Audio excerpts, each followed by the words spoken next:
Film diawali menampilkan seorang wanita muda bernama Zui yang termenung sambil memegang sepucuk pistol. Dalam narasinya, Zui mengungkapkan bahwa ibunya telah bundir. Setelah mengetahui alasan dibalik tindakan tersebut, Zui mulai berpikir untuk mengikuti jejak sang ibu.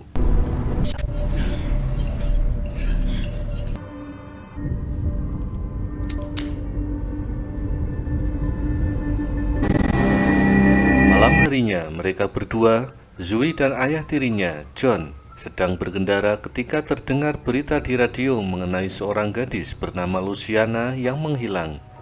John dengan nada serius mengatakan bahwa ia tidak akan membiarkan sesuatu yang buruk menimpa Zui. Ternyata malam itu mereka pergi ke sebuah bar.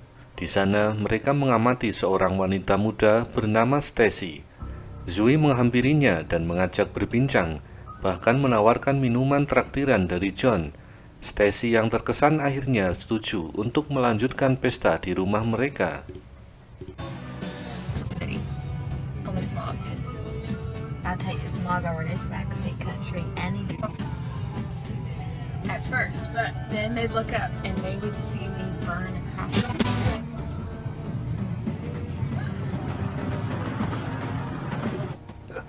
Setibanya di rumah, John mengatakan bahwa ia memiliki ruang khusus untuk pesta. Stacy diminta menutup matanya sampai hitungan ketiga. Namun, ketika membuka mata, Stacy terkejut melihat ruangan yang menyerupai tempat eksekusi. Ia mencoba kabur, tapi pintu sudah terkunci. Sementara Zui hanya bisa menyaksikan dari luar, diliputi ketakutan dan perasaan yang bersalah.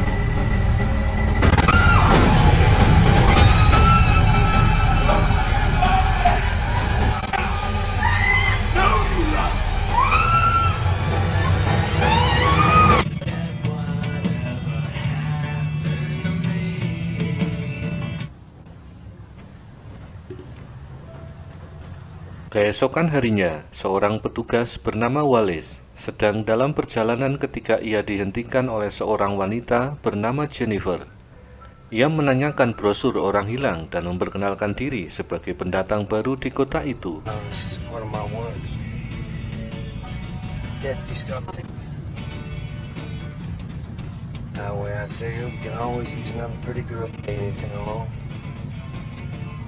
have money, not a background.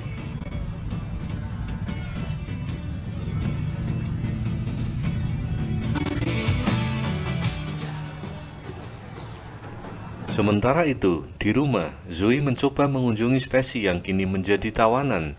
Zoe memperingatkan bahwa satu-satunya jalan keluar adalah mengakhiri hidup sendiri, karena siksaan dari John terlalu kejam untuk ditanggung. We don't have long. The alternative. Choices I wish I had. Malam harinya, John pulang dan terkejut mendapat Stacy sudah gantung diri. Dia marah dan menyuruh Zoe membereskan jasadnya. You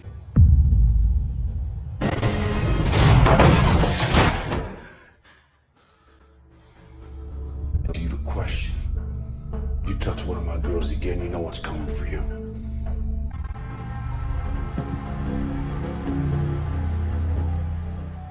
It's our time you learn.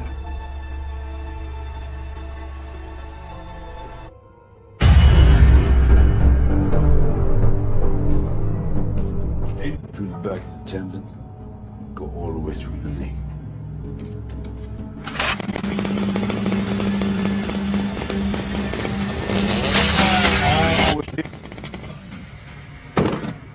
I didn't kill her. Bishop.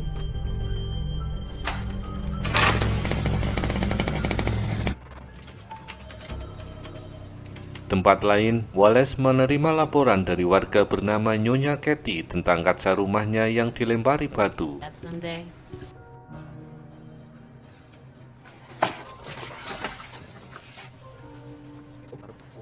Spoken to them? Yeah. They should be in jail. It's a miracle none of it. My daddy would have taken his belt to them. Saat menindaklanjuti, Wallace mendapati mobilnya juga dirusak oleh anak-anak setempat. Karena tidak membawa ban cadangan, dia mencari bengkel yang ternyata milik John. Setelah diperbaiki, Wallace dan John sempat berbincang. Wallace melihat tato militer di tubuh John dan menanyakan latar belakangnya. John mengaku pernah bertugas di Irak tahun 2005. Wallace juga seorang mantan polisi militer yang pernah bertugas di Irak tahun 2006.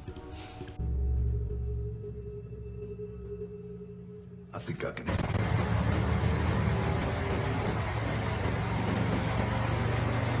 How's the business?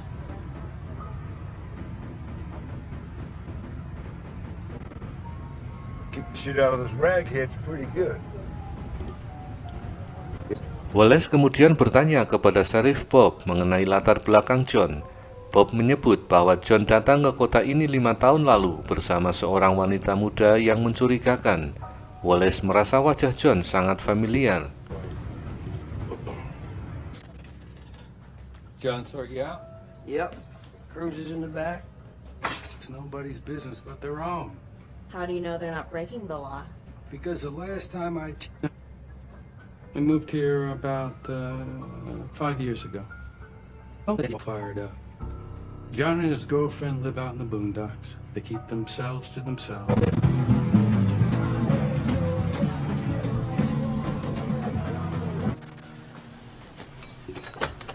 Di rumah, John membawa perangkap beruang dan memperingatkan Zoe untuk berhati-hati.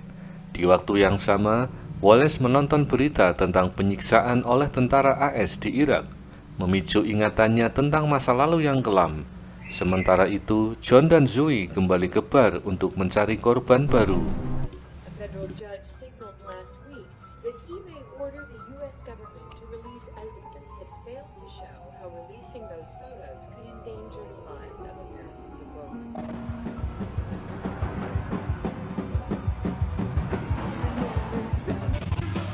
I don't like it in here. Give it another hour. I'm gonna get another drink. Go.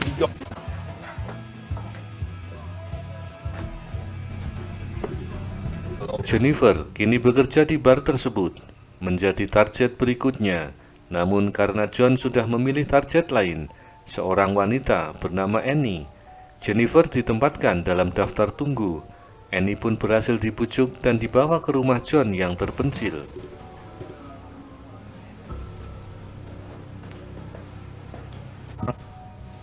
I guess everyone knows everyone around here.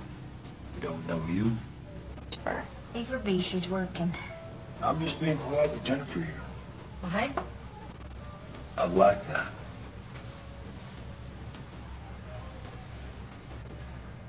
Get over here. And what I'm gonna do is count to 3. 3. Setelah Annie tertidur, John menyetrumnya dan memotret wajahnya. Foto itu kemudian dipajang di dinding ruangan bersama deretan foto para korban sebelumnya. Zoe yang mengintip dari luar tampak semakin terguncang tapi belum berani untuk bertindak. Got all that shit on your face. Oh, let me go.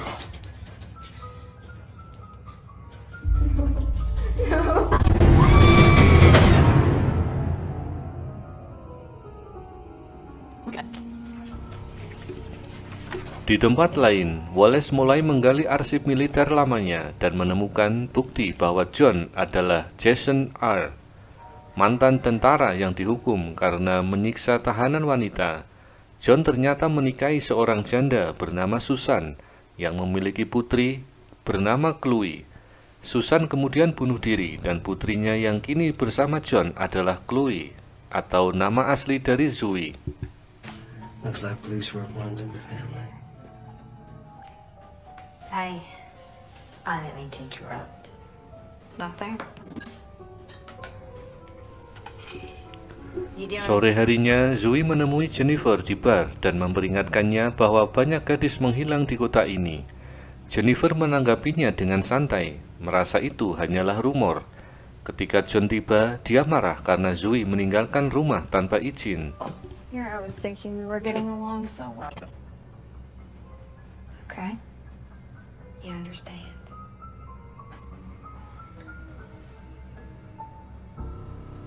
gotta go. I told you. I don't like it when you go AWOL. Plenty of things I don't.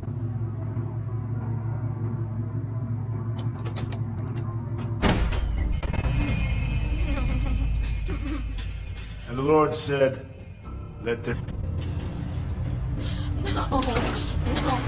Kembali ke rumah, John melanjutkan penyiksaan terhadap Annie. Zoe yang menyaksikannya dari ventilasi udara mulai bimbang.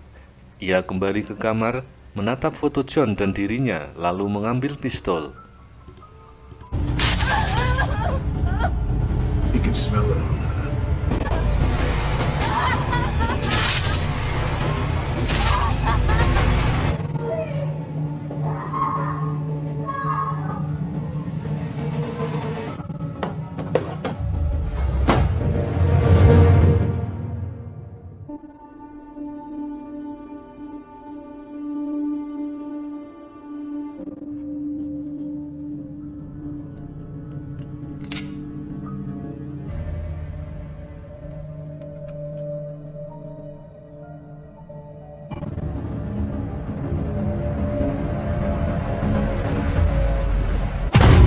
Zoe mendobrak masuk ke ruang eksekusi dan mengarahkan pistol ke John, membuat pria itu panik.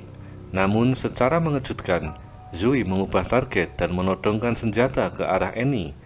Ia menyatakan bahwa Annie lebih baik mati daripada merasakan siksaan John. Meski sempat ragu, Annie akhirnya menyerah dan memilih mati.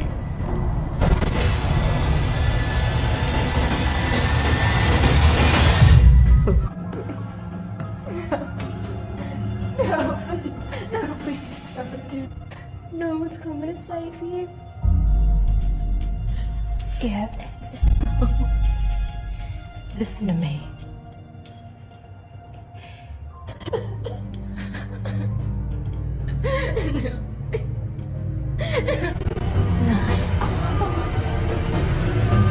Setelah kejadian itu, John membuang pistol ke sungai agar Zoe tak mengulang tindakan serupa.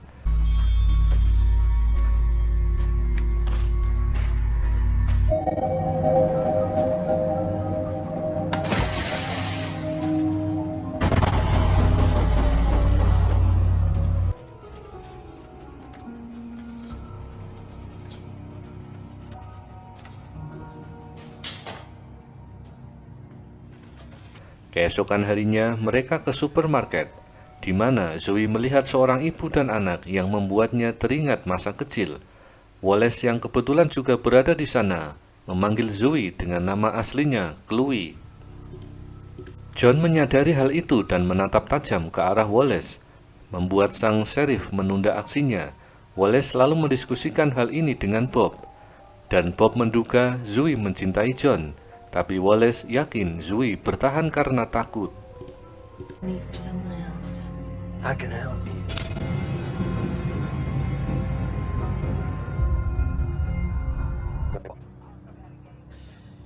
If she is who you say she is, maybe she just wants to forget it.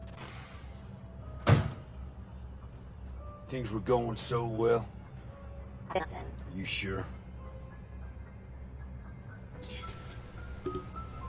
Malam harinya, Wallace merenung dan menceritakan pada rekannya tentang kekejaman militer saat di Irak. Dia menyaksikan sendiri bagaimana wanita-wanita tahanan diperlakukan secara brutal hingga banyak yang tewas. But she survived. So they got bored with her, I guess. You probably would have died too. Yeah.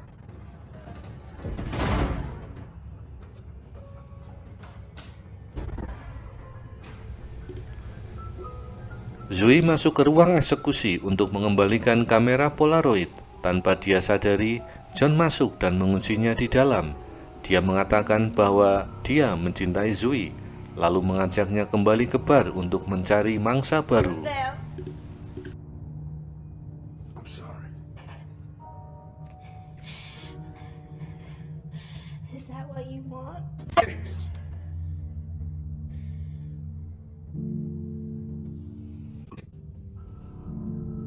My baby. Okay.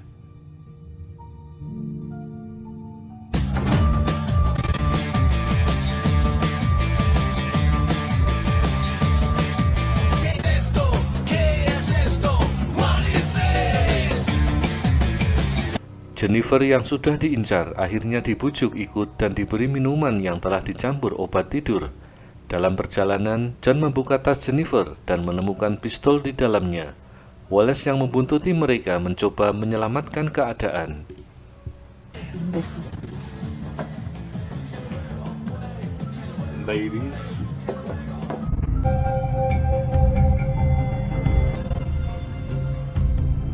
Give me your bag. I want to take a look.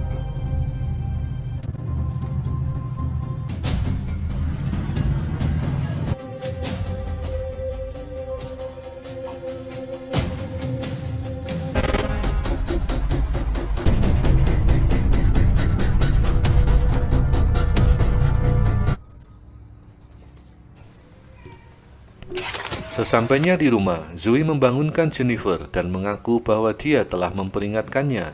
Ketika John masuk, Jennifer menggigit tangannya dan mencoba kabur. Dia disetrum berkali-kali oleh John yang menyebut dirinya algojo bagi wanita-wanita kotor. Girl, this here is a little game that I played with some boys in Iraq. Oh.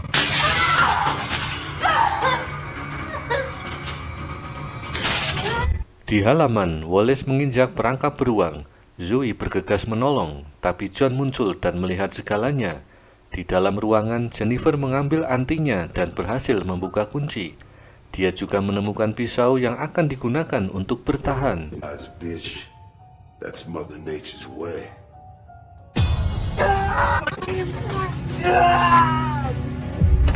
So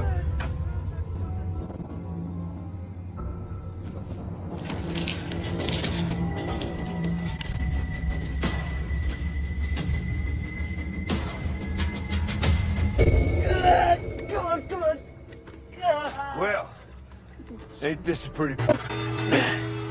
Call yourself a soldier. Goddamn chicken shit pussy. John menyeret Wallace masuk ke rumah dan kaget melihat Jennifer sudah kabur. Ia marah besar dan menampar Zoe. Ia lalu menyuruh Zoe menjaga Wallace, sementara ia mengejar Jennifer dengan senjata. Namun Jennifer berhasil menusukkan pisau ke kaki John. Dan ketika John mengarahkan senapan ke arah Jennifer, dia sadar senjatanya kosong. Wallace mulai sadar dan Zoe mengatakan bahwa ia telah lama menunggu seseorang untuk menyelamatkannya. John kembali meminta Zoe mengobati lukanya. Di saat bersamaan, Jennifer muncul dengan gergaji mesin. Ia langsung menyerang John. Zoe muncul dan mengarahkan pistol ke arah John. Ia mengatakan bahwa pria itu bukan ayah kandungnya, karena ayahnya sudah lama meninggal. Zoe menembak John beberapa kali, lalu menggorok lehernya hingga tewas.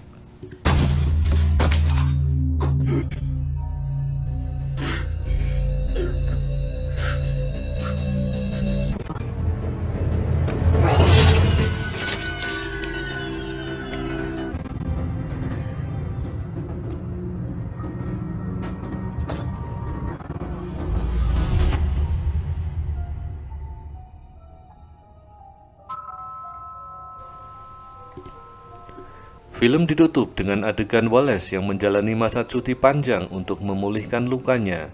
Danny datang menemaninya, sementara itu Zoe dan Jennifer kini menjadi pemburu, membasmi para pria yang menculik gadis-gadis muda di kota mereka.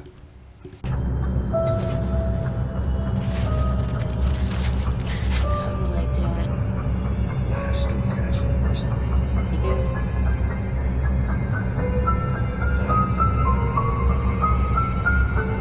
Do you know what happened to her?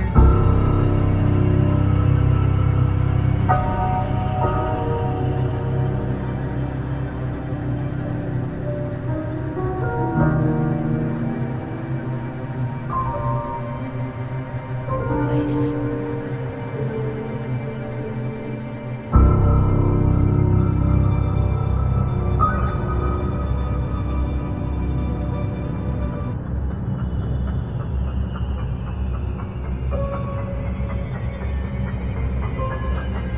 I didn't want to do it, I swear. I like those girls. I can't help it, I swear.